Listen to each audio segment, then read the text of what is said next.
I will be starting a series of business studies. We will first go through all the grade 11 term 1 topics. Then after, we will go to term 2. So, thank you very much for tuning in on this video.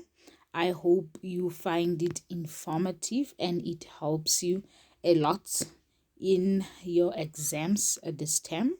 So without wasting any more time, let's get into the first topic of the day. We have business environments. As you know that in grade 10, you learned about the business environments. There are three main business environments, which is the micro environment, the market environment, and the macro environment. So in the micro, the business has full control. It's within the borders of the business, right? The business location. So this as you have learned in grade 10, contains everything that is within a business, the business functions, the goals, the missions, the management style, the organizational structure, and all that. So in the micro environment, the business has full control.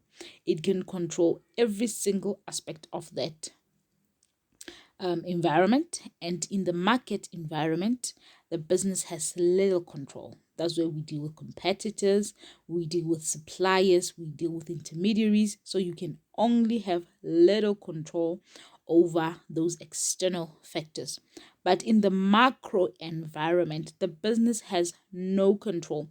It can only influence. We have things like the climate, we have something like the political environment where you cannot control what politicians do. We have the international environment where we're dealing with different countries. So in the macro environment, a business can only influence, right? You will learn at while we're still going how the business can influence this environment. So in grade 10, we were just learning about the different business environments. But in grade 11, we are going to learn how these business environments influence the business. How can the business gain control, or how can the business be involved?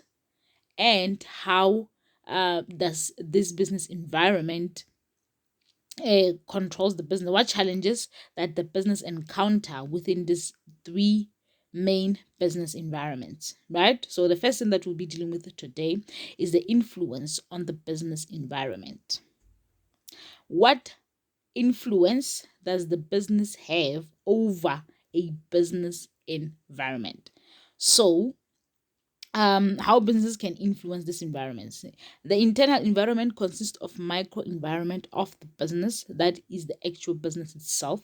The external environment consists of the market and market environments of the business. The market environment is its operating environment, and the macro environment is the general environment surrounding the business. So when we talk about the market and the macro, it's surrounding the business, it's not the business itself. Right? When you have a house, it's your residential area, and your neighbors are your external environments. And your household, or your residential area, your yacht, your house, it's your internal environment. I hope that example makes sense. So when we talk about the micro environment, which is the business itself, we talk about the vision, mission, and goals, where the business wants to go and how it will get there, right? The vision, mission is how they will get to their vision, and they will set goals in order to achieve the mission and vision. So the business structure is an organizational chart showing here is the CEO, here is the the managers of different departments, which we have the 8 business functions, maybe the finance manager, the production manager, the advertising manager, and so on. You know the 8 business functions, right? So the business structure will outline and give a clear direction of who reports to who is responsible for what, and the hierarchy of responsibilities from top, middle, and lower um, management, or workers, the top workers, the middle one, and the lower ones who are on the ground, right? And how does the lower one get to the top one when they have challenges that they are facing and they want the management to address them, right? So we have factors of production, which is labor, people that we've hired, how much do we hire, what type of skills are we looking for. So they've got full control over that. And there's capital, how much they can put into this business. And then they have entrepreneurship. Entrepreneurship in lower grades, you will do the characteristics of an entrepreneur and all that. And then we have resources that the business needs in order to function. They can control what resources they need.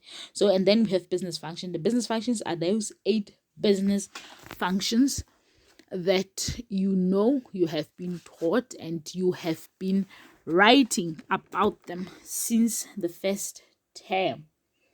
Yes, and then we have those are marketing, production, public relations, the management, general management, finance, advertising, human resources, and so on. Those are the 8 business functions that I'm talking about.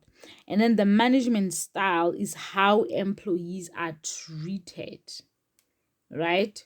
So as employees, how does the owner or the management treats lower staff?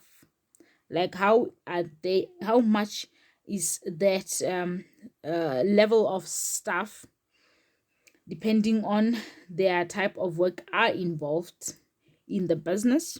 How are the workers integrated into the business, and to make sure that they feel part of the business and they know the main goals of the business. So that's what that part where we say management style, that's what we are dealing with, right?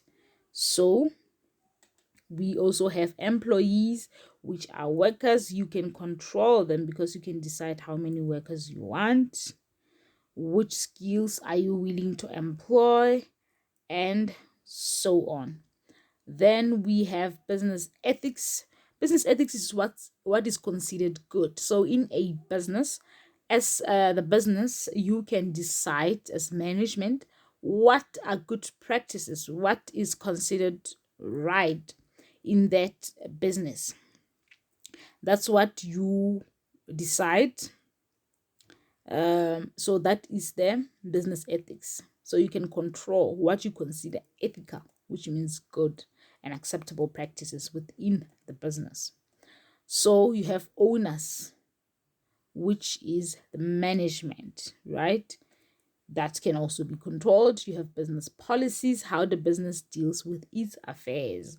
If there is a matter of sexual harassment that has been reported, how are you going to deal with it? What measures are you going to do? How is that incident reported in the work environment?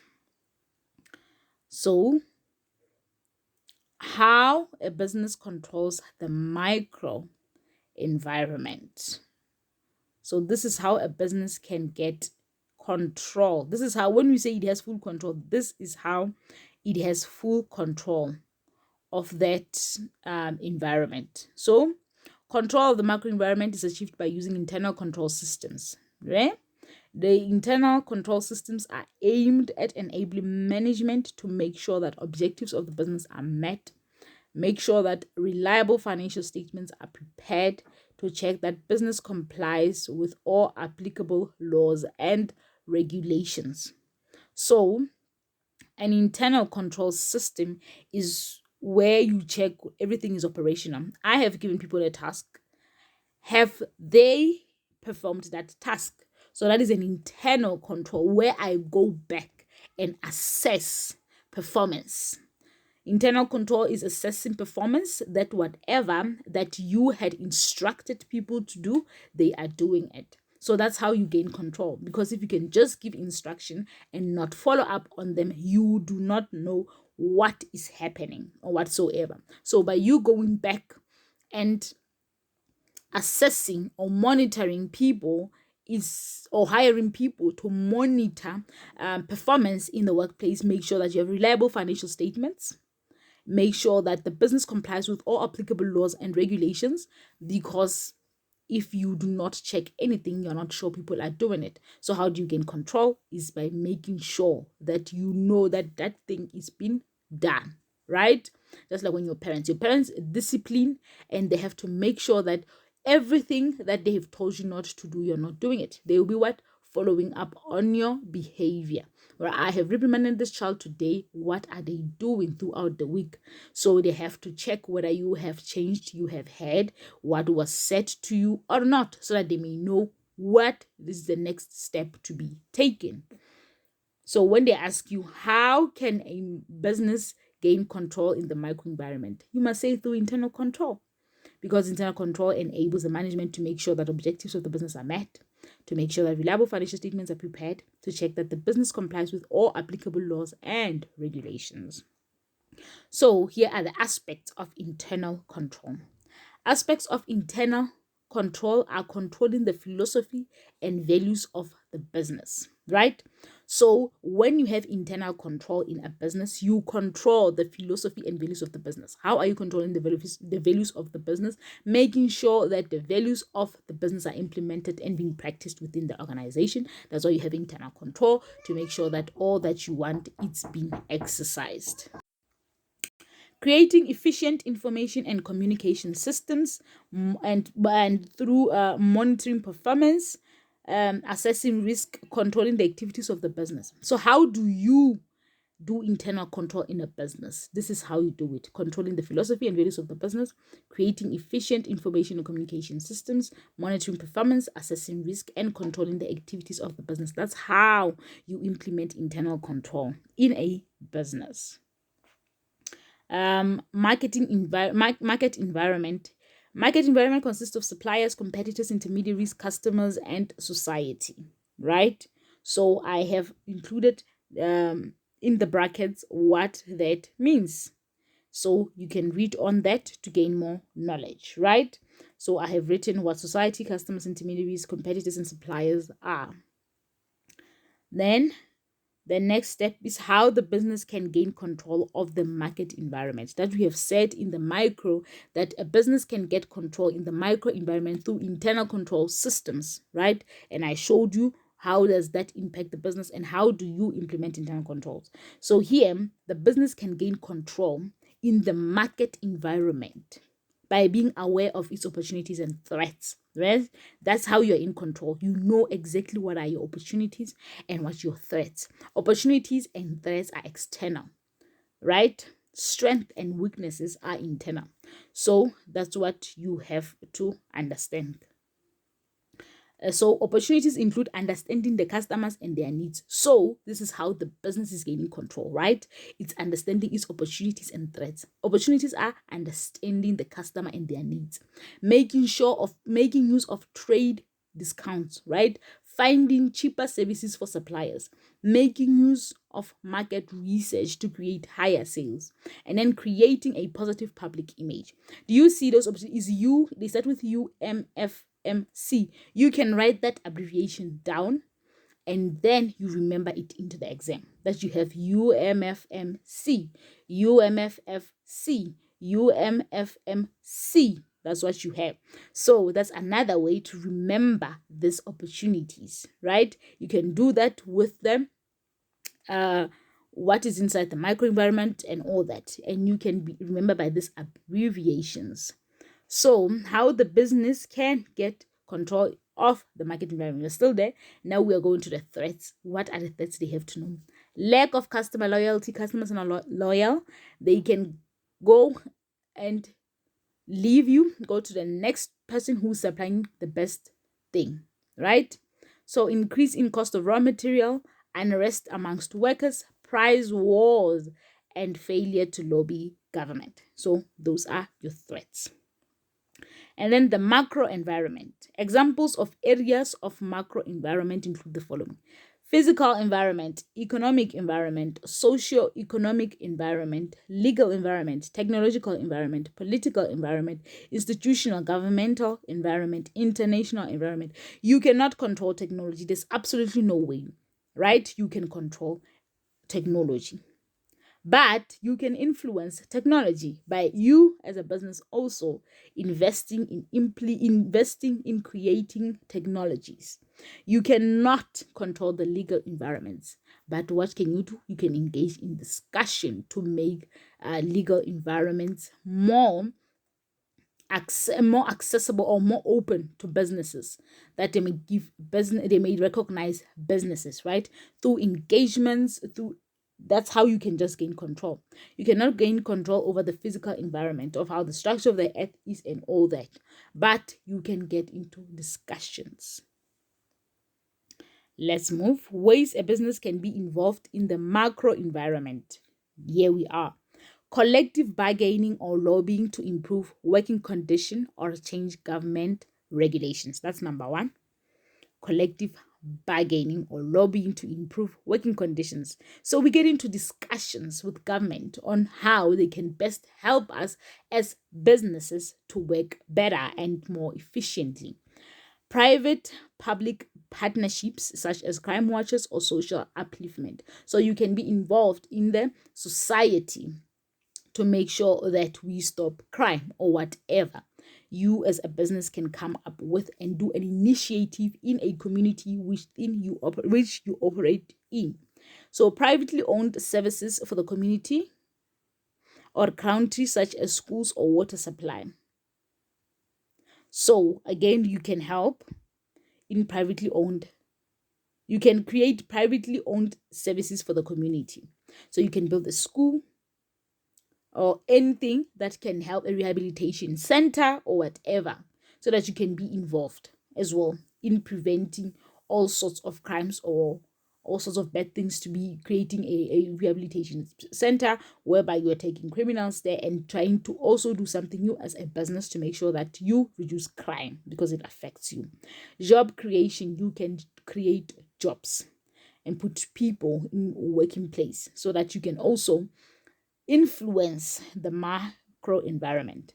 So social responsibility initiatives, where businesses takes some of their money and give back to the community, where you maybe buy groceries for underprivileged and people who cannot afford basic needs, or take children to school through bursaries and all that.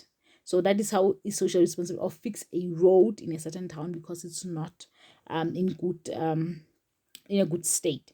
Government tenders to bid for large state contracts. So you can also bid for large state tenders. So as a business, we can also go and try to get government tenders so that we can also be involved as private businesses. Expansion into other African countries to create export markets and more jobs, right? ShopRite has gone outside of South Africa. It's into other African countries to promote exports and creating more jobs in other countries and even here at home, because sometimes goods have to be taken from here, transported to the other side of Africa. Improving technology and streamline economic growth. Also investing money in improving technologies. That's how a business can be involved. Now, on our next video, I will be talking about the challenges of the business environments. What challenges do businesses face in different business environment? Thank you very much for watching this video. Until the next one. Bye.